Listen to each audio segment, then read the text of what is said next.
Hello and a very good morning. You're watching India Votes on Rajya Sabha television. I'm your host Frank Pereira. Let's begin with the headlines.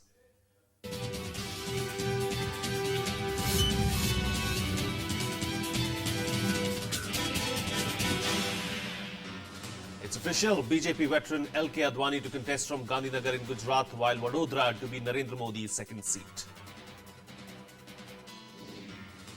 Trinamool Congress aspires to leave its mark nationally, lists out candidates for Delhi and Uttar Pradesh. Notifications issued for Lok Sabha elections to 125 constituencies across 16 states, which will go to polls on April 12th and 17th. And DMK warns party members of disciplinary action if anyone meets suspended leader M.K. Alagiri ahead of the DMK chief Karnanidhi.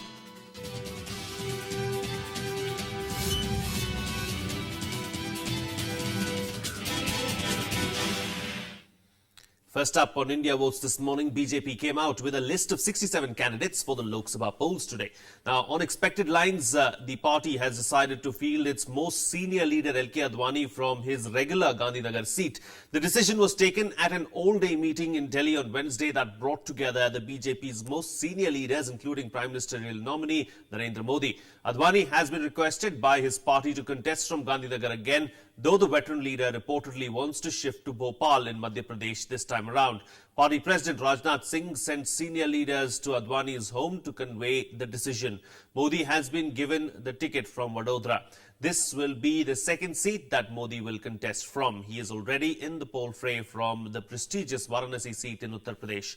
Among others, actor turned politician Hema Malini has been fielded from Mathura. Olympic shooter Rajvardhan Rathore has been nominated from Jaipur Rural. There are 10 women candidates in the list that was released.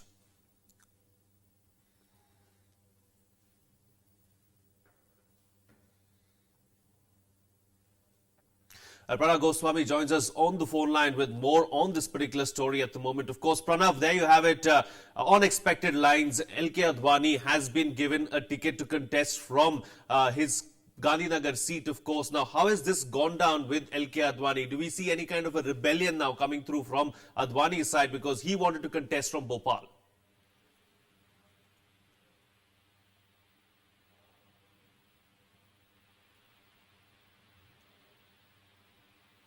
Pranav, if you can hear me, of course, how is L.K. Advani going to react to this right now? Because he's been given a ticket to contest from Gandhinagar instead of Bhopal that he wanted to contest from.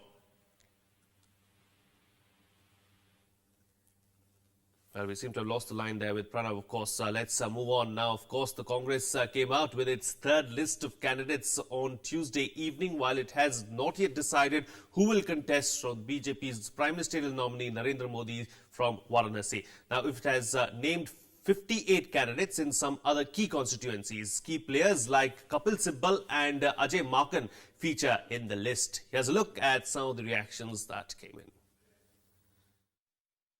The third list of candidates from Congress can send out clear signals to its rivals before the Lok Sabha polls.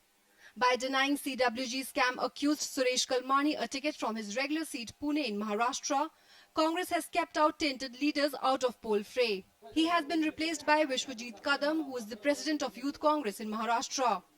Youth Congress के संगठन से पिछले 10-12 साल से मैं काम करते आ रहा हूं। पार्टी की छवि आज भी अच्छी है।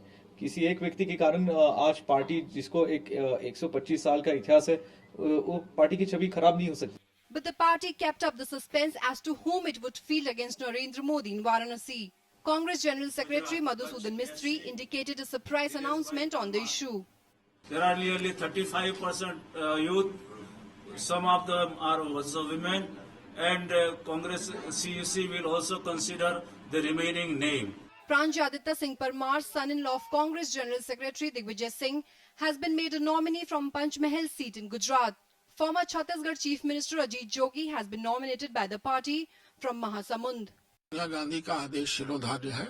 उन्होंने आदेशित किया है, उन्होंने टिकट दिया है, उसके लिए उनको धन्यवाद।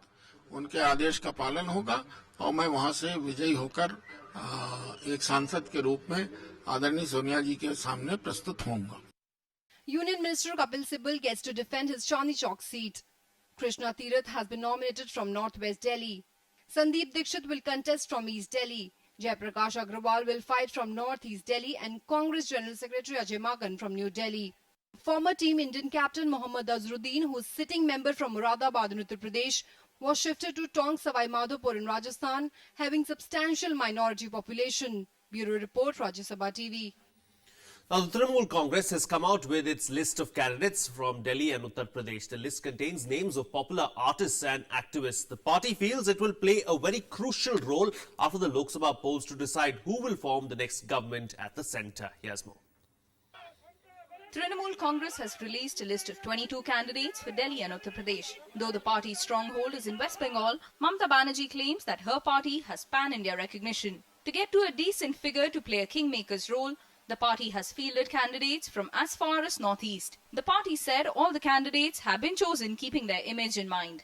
हमारे पास जो है एप्लीकेशंस आ रखी हैं बहुत ज़्यादा हम स्क्रूटनी भी करने में दिक्कत आ रही है इतनी है तो ऐसा नहीं है कि भी सबकी जिन लोगों के भी नाम हमने सेलेक्ट किए हैं ये जो फॉर्मल रिक्वेस्ट आई है उन्हीं में से ढूंढ के छांट के हमने सेलेक्ट करा है. The party has fielded a host of players, artists and activists in West Bengal in an effort to repeat its performance in the last assembly polls. It seems the party is thinking on the same line for Delhi too. It has nominated known Bollywood actor Bishwajit from the prestigious New Delhi constituency to contest in the polls. ऊपर से लेकर नीचे तक सब हर जगह भ्रष्टाचार ही भ्रष्टाचार नजर आता है. ये हिंदुस्तान के लोगों को पता है. तो भ्रष्टाचार ही आज दुनिया के अंदर हिंदुस्तान का एक नाम बन गया कि भ्रष्टाचार में हिंदुस्तान का नाम सबसे आगे है. तो इसी को हमें रोकना है. Party feels Trinamool has a good chance to emerge as one of the leading parties after the Lok Sabha polls. TMC feels confident of ending up as the third largest party. So it is a wave in favor of Mamata Banerjee. It is a wave in favor of a pair of flower symbol, and I hope this time Trinamool Congress is going to be the third largest party in India. And from West Bengal, where we are now 19, we are fighting in all 42, but certain to achieve the strength up to 38. But a recent political rally hosted by Trinamool Congress chief Mamata Banerjee turned out to be disappointing. Empty seats at a rally where activist Anna Hazare was also supposed to address pegged back hopes for TMC to make a big impact in the capital. It remains to be seen whether Mamata Banerjee's ambition to make TMC a formidable national party after these elections takes shape. Bureau Report, Rajya Sabha TV. Well, let's now go across to our correspondent Pranav Goswami, who joins us on the phone line for more, of course. Pranav, over the last 10 minutes or so, we've been taking our viewers through the lists of various parties that have been brought out as far as the Lok Sabha elections are concerned. Now, let's focus mainly on the BJP list that came out late last night. Very clearly, L.K. Advani has been given a ticket from his seat of Gandhinagar, of course. But L.K. Advani this time around wanted to contest from Bhopal. Now, how is that going to go down with L.K. Advani? Clearly, the party has decided to go against his wishes and give him a ticket from Gandhinagar instead of Bhopal. It is being said that Lalkesh Advani is very upset. He is not happy to contest from Gandhinagar, and he has been actually forced to contest from Bhopal. And in this regard, yesterday also we saw that Lalkesh Advani was very angry about this decision, and he wanted to fight from Bhopal. And Narendra Modi, the BJP's Prime Ministerial candidate, he met RSS chief Mohan Bhagwat in New Delhi, and he wanted his intervention in this issue. But the party has given very clear indication that this time whatever CEC has decided, and Lalkesh Advani, the most senior leader, he also needs to follow the decision whatever has been taken for Lalkesh Advani. It is very clear Lalkesh Advani has to fight from Gandhinagar, and sources say that Advani can take some step today or tomorrow about this, that he is not happy, and he can take a very serious step against this decision. Well, certainly, of course, it remains to be seen what Lalkrishna Advani is likely to do, and we'll know that maybe today or tomorrow. Thank you so much, Pranav, for joining us with all those details there and bringing us up to date with the latest. Moving on now, the Nationalist Congress Party in Arunachal Pradesh on Wednesday released the first list of candidates for the April 9th Assembly elections in the state. The party released the names of 14 candidates in its first list on Tuesday after approval of the party's Central Working Committee. Now, the party has fielded Dorji Wangdi Namsa from Kalaktang constituency, Sherge Tungon from Bomdila and former MLA Tara Payeng from Taliha. Now, the party would release the final list today. The Lok Sabha election and assembly elections will take place on the same day in the state. Meanwhile, the Election Commission has extended the polling time by 1 hour for the April 9th Lok Sabha and assembly elections in Arunachal Pradesh. The polling would be held between 7 a.m. and 5 p.m. Well, it's time for a short break now, but more election-related news will continue on the other side. To stay tuned.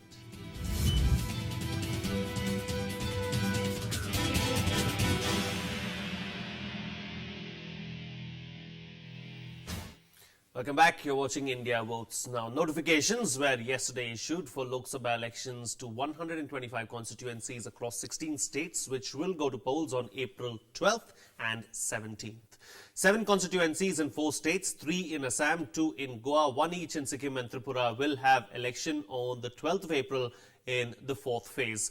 A maximum of 121 constituencies spread across 12 states, 7 seats in Bihar, 3 in Chhattisgarh, 1 each in Jammu and Kashmir and Manipur, 6 in Jharkhand, 28 in Karnataka, 10 in Madhya Pradesh, 19 in Maharashtra, 11 in Odisha, 20 in Rajasthan, 11 in Uttar Pradesh and 4 in West Bengal will participate in the electoral exercise on the 17th of April in the 5th phase.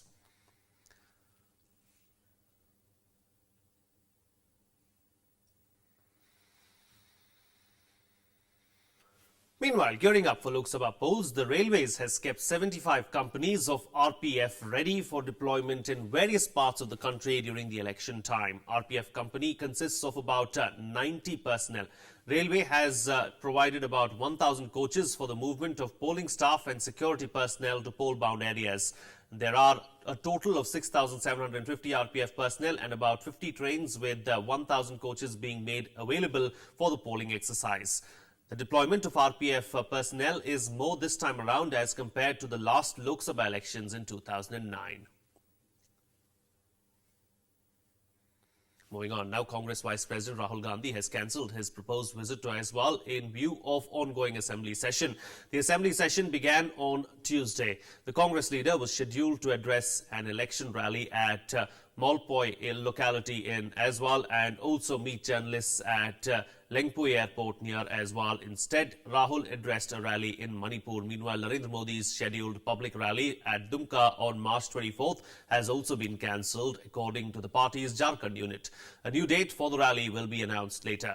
The state unit said that the cancellation was necessitated following the announcement of a general election schedule. March 24th has been fixed before the announcement of the schedule. Meanwhile, Bollywood singer Babul Supriyo has hit the campaign trail for the BJP in West Bengal. About a week after he was nominated as the BJP's candidate from Asansol, he has begun campaigning in the state. He addressed a rally in his constituency. Addressing the rally, he advocated Narendra Modi's need for the development and future of India. He also chose to criticize the UPA government. Though he admitted that he doesn't expect to put up a big fight against the TMC or left candidates, Babul Supriyo hopes to dent the Congress's chances in West Bengal. इस बार जिस परिप्रेक्षित में मैं यहाँ पे आया हूँ BJP का झंडा लहराते हुए और मोदी जी का जो कैप्टनसी है जो एक अच्छा भारत निर्माण का जो एक सपना वो भारतवासी को दिखा रहे हैं और आप अगर आपके चैनल से लेके हर चैनल के प्री पोल सर्वे देखेंगे तो ये आपको यकीन हो जाएगा कि भारतवर्ष का जो लोग हैं वो उनके सपने पे विश्वास करने लगे हैं. Well, the DMK has warned its party members to stay away from the suspended leader MK Alagiri. The party has threatened to take disciplinary action against those trying to mingle with the DMK chief's son. The warning comes after Alagiri met with his supporters 2 days ago in Madurai. Here's more. MK Alagiri has been declared a no-go zone by his party DMK, which is headed by his father M. Karunanidhi. The party today formally warned its workers of punitive action if they are discovered in contact with the 63-year-old leader. Alagiri was suspended by DMK in January for an extended campaign focused on undermining his younger brother, MK Stalin. If he goes on talking like this, then he is not interested in coming back to the party, requesting for the leadership to take him back. I don't know what he is doing and what does he means. Since his suspension, Alagri has met a host of leaders including Prime Minister Manmohan Singh and BJP President Rajnath Singh. There was speculation on whether he will form his own party before the polls. His meeting with supporters and his vocal support for BJP's PM nominee Narendra Modi triggered such a speculation. But he brushed aside any talks of forming a new party. நம்ம ஆட்சியில் இருக்கும்போது நம்ம செய்த சாதனைகள்லாம் மக்களுக்கு போய் சேர்ந்துருக்கா?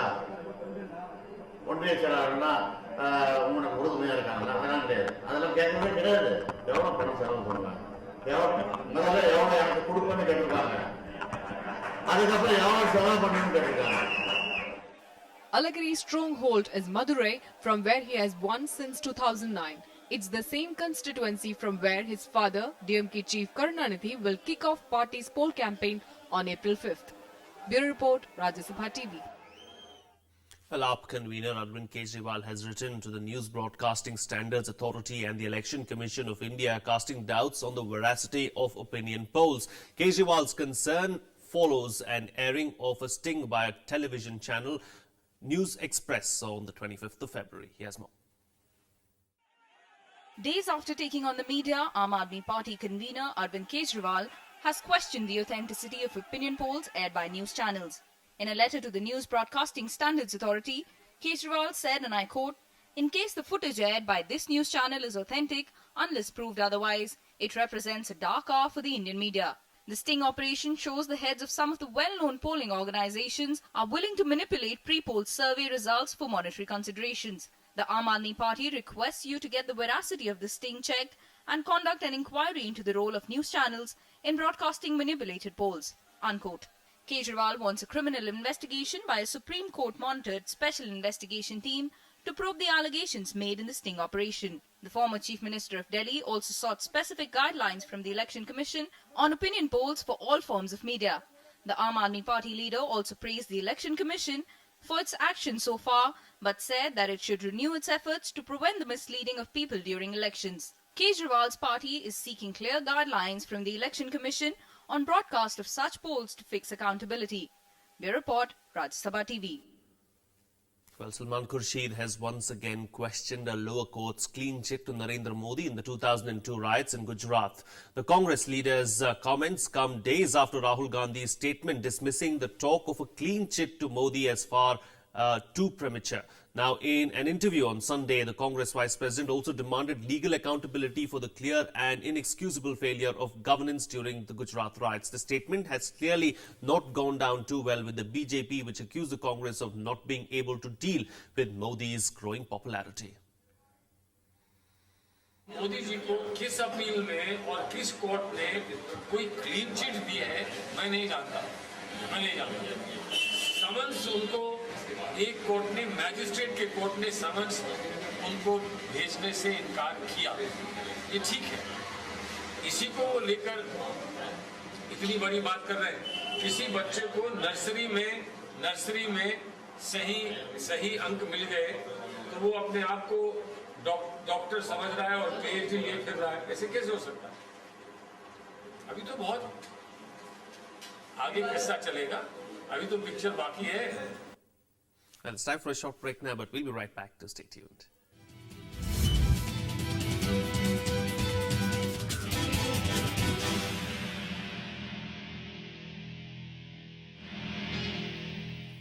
Welcome back. You're watching Rajya Sabha Television. Well, every year the government of India spends more than 2,50,000 crore rupees on providing subsidies to the needy and the poor. However, India's massive subsidy program is riddled with poor targeting, diversion and corruption. Here's a report on some of the issues surrounding subsidies in India.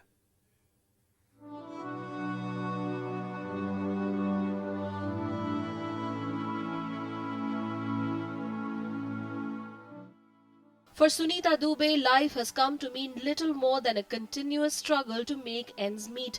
6 children to support besides her aging mother is an uphill task at every step. The family shifted to a low-income neighborhood in Ghaziabad in the National Capital Region 2 years ago from Sultanpur in Uttar Pradesh. With the move forced by a family dispute, Help in the form of food and fuel from the fair price shop also dried up. मुझको बहुत महंगा पड़ रहा है, बस वही उतना है कि हम खाली अपने बच्चे को पाल रही हूँ बस, और हमको यहाँ कुछ मिल नहीं रहा है, जो कमा रही हूँ वही खिला रही हूँ. In Sultanpur, Sunita had access to a number of subsidies meant for the low-income group. Whatever is actually being distributed through the public distribution system, even that doesn't reach the genuine poor. The government runs massive public distribution programs through more than 5 lakh fair price shops, providing rationed quantities of staple food grain and fuel to the needy. Funds are also given to oil manufacturing companies to provide diesel and LPG at subsidized rates. Down the years, policymakers have been divided on the effectiveness of massive subsidy programs, as benefits do not reach the intended beneficiary due to poor implementation on the ground. But about 5 years ago, half the people below the poverty line did not have a targeted PDS card, so that we are not able to easily identify the poor. The subsidy question is at the center of perhaps the biggest planning debate in India. On one hand, even the fiercest critic will admit that India must continue its subsidy program. On the other, there's no denying the need to hasten efforts to cut spending to ensure better health of the economy. Krishnanand Tripathi's report for Rajya Sabha TV. But that is a wrap on this edition of India Votes. Thank you so much for watching. Have a good day.